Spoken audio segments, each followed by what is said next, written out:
부산진 믿음의 가족 여러분, 하나님의 은혜와 평강이 오늘도 여러분의 가정과 일터 가운데 충만하시기를 소망합니다. 오늘 말씀은 고린도전서 1장 10절에서 17절입니다. 형제들아, 내가 우리 주 예수 그리스도의 이름으로 너희를 권하노니 모두가 같은 말을 하고 너희 가운데 분쟁이 없이 같은 마음과 같은 뜻으로 온전히 합하라. 내 형제들아, 글로에의 지편으로 너희에 대한 말이 내게 들리니 곧 너희 가운데 분쟁이 있다는 것이라. 내가 이것을 말하거니와 너희가 각각 이르되 나는 바울에게, 나는 아볼로에게, 나는 게바에게, 나는 그리스도에게 속한 자라 한다는 것이니 그리스도께서 어찌 나뉘었느냐? 바울이 너희를 위하여 십자가에 못 박혔으며 바울의 이름으로 너희가 세례를 받았느냐? 나는 그리스보와 가이오 외에는 너희 중 아무에게도 내가 세례를 베풀지 아니한 것을 감사하노니 이는 아무도 나의 이름으로 세례를 받았다 말하지 못하게 하려 함이라. 내가 또한 스데바나 집 사람에게 세례를 베풀었고 그 외에는 다른 누구에게 세례를 베풀었는지 알지 못하노라. 그리스도께서 나를 보내심은 세례를 베풀게 하려 하심이 아니요 오직 복음을 전하게 하려 하심이로되 말의 지혜로 하지 아니함은 그리스도의 십자가가 헛되지 않게 하려 함이라. 아멘. 어제부터 고린도전서 말씀이 시작되었는데 6월 한 달 동안은 우리가 고린도전서 말씀을 함께 묵상을 하게 됩니다.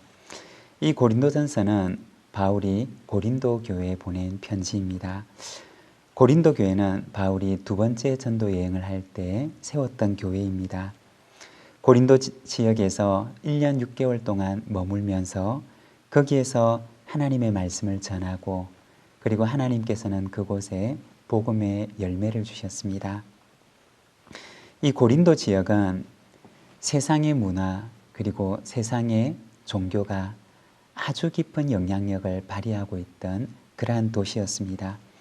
이러한 영향으로 인해서 그 도시는 굉장히 도덕적으로도 타락해 있었는데 그래서 예전부터 고린도 사람과 같다라고 하는 말의 뜻을 지닌 코린티아 조마이라고 하는 단어는 도덕적으로 타락한 사람, 부도덕한 사람이라고 하는 의미를 지니게 되었습니다.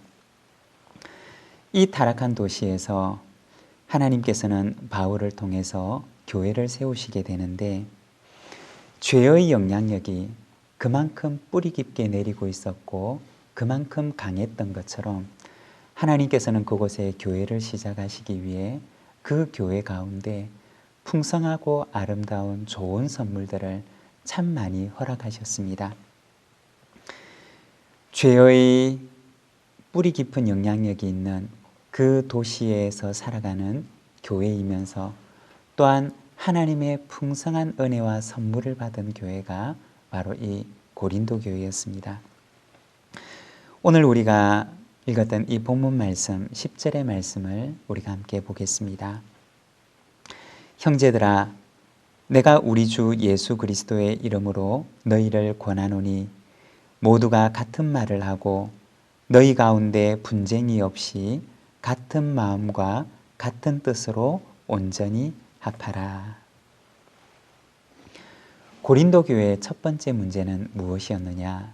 그것은 바로 분쟁의 문제였습니다. 바울은 고린도 교회의 여러 가지 문제들 가운데 가장 중요하다고 생각하고 그리고 가장 비중 있게 다루고 그리고 가장 먼저 다루었던 문제가 바로 분쟁에 관한 문제였습니다. 바울은 그들에게 권면하기를 내가 우리 주 예수 그리스도의 이름으로 너희를 권하노니 라고 말씀을 합니다. 내가 예수님의 이름으로 우리 주 예수 그리스도의 이름으로 여러분에게 권합니다 라고 얘기를 합니다. 무엇을 말하는 것일까요?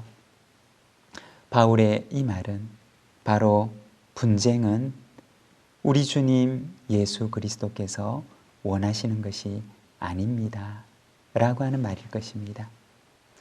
그것은 주님의 뜻이 아닙니다. 라고 하는 권면인 것입니다. 여러분, 교회 안의 분쟁과 갈등은 결코 주님께서 원하시는 것이 아닙니다.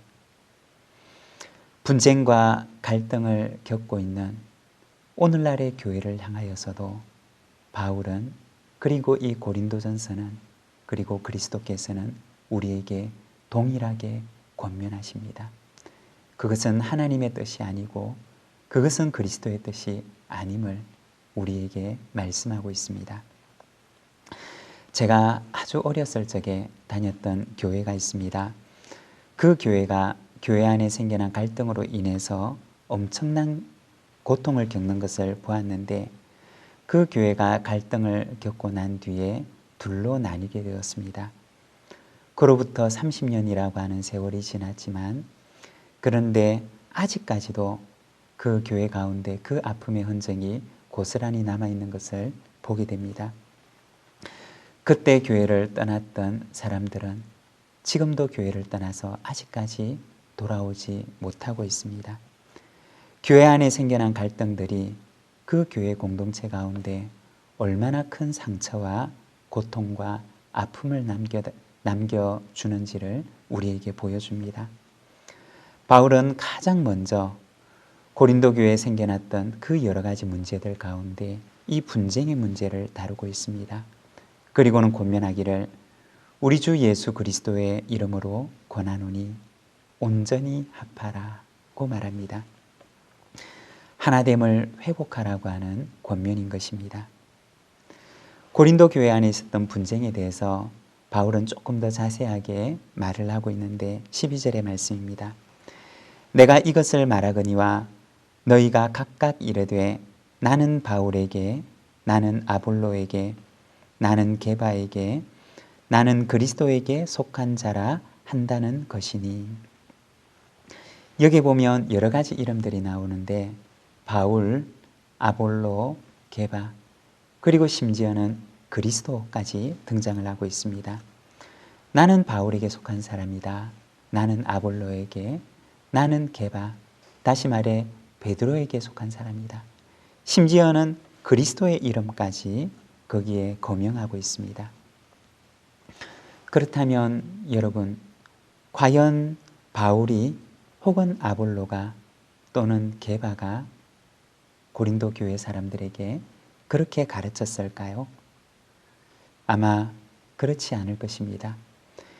고린도 교회에 속했던 사람들 가운데 그 분파에 속했던 사람들이 자신들의 말의 권위, 자신들의 가르침의 권위를 주장하기 위해서 아마 이들의 이름을 사용했을 것입니다. 고린도 교회 안에 있었던 그 분파의 원인에는 두 가지가 있었을 것입니다.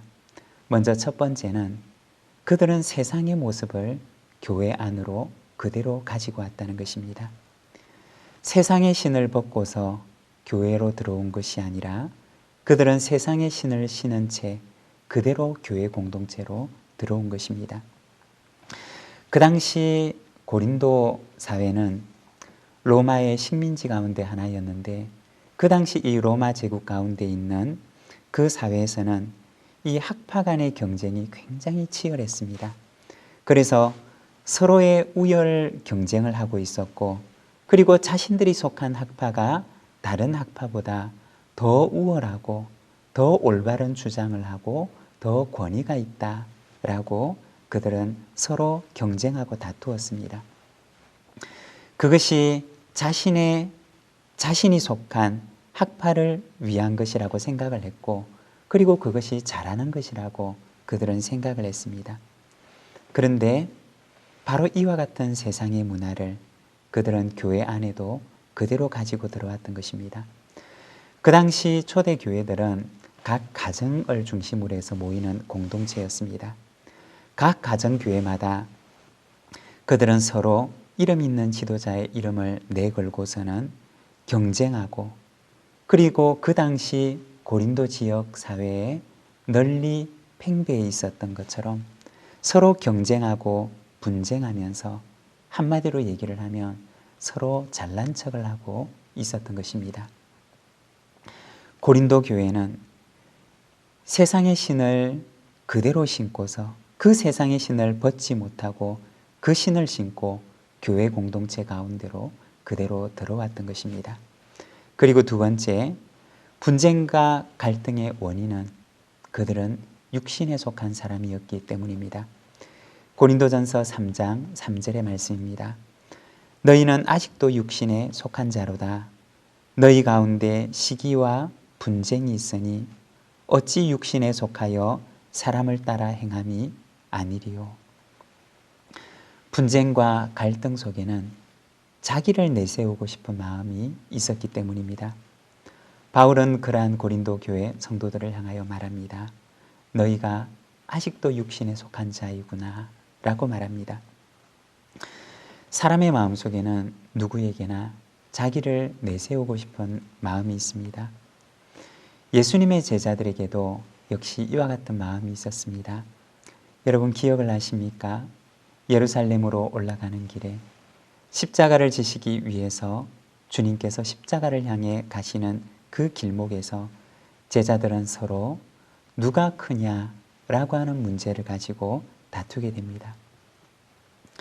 여러분, 자기를 내세우게 되면 거기에서부터 다툼과 분쟁이 일어나기 시작합니다. 누가 크냐라고 묻는 그 순간 제자들은 서로 여러 갈래로 나뉘고 말았다는 것입니다. 만일에 우리 속에도 나를 내세우고 싶은 육신의 마음이 일어난다면 여러분 바로 그때 그리스도의 십자가를 생각하시기를 바랍니다. 갈라디아서 2장 20절의 말씀을 보면 이렇게 말씀을 하십니다. 내가 그리스도와 함께 십자가에 못 박혔나니 그런즉 이제는 내가 사는 것이 아니요 오직 내 안에 그리스도께서 사시는 것이라. 이제 내가 육체 가운데 사는 것은 나를 사랑하사 나를 위하여 자기 자신을 버리신 하나님의 아들을 믿는 믿음 안에서 사는 것이라. 여러분, 십자가 위에서는 자기를 내세우고 자기가 살고자 하는 이는 그 십자가 위에 달릴 수가 없습니다. 십자가 위에 달리는 그 순간은 바로 자기가 죽는 순간입니다. 자기가 죽을 때 비로소 하나님의 뜻이 그를 통해 살아나는 것입니다. 내가 죽으면 그리스도께서 사십니다. 그렇지만 내가 살면 그리스도께서는 내 안에 사실 수가 없으십니다. 오늘 이 하루도 우리가 그리스도의 십자가를 지고 그리스도의 뒤를 따르는 예수의 사람이 되어서 내 안에 그리스도께서 사시는 그리스도의 사람으로 살아가시기를 바랍니다.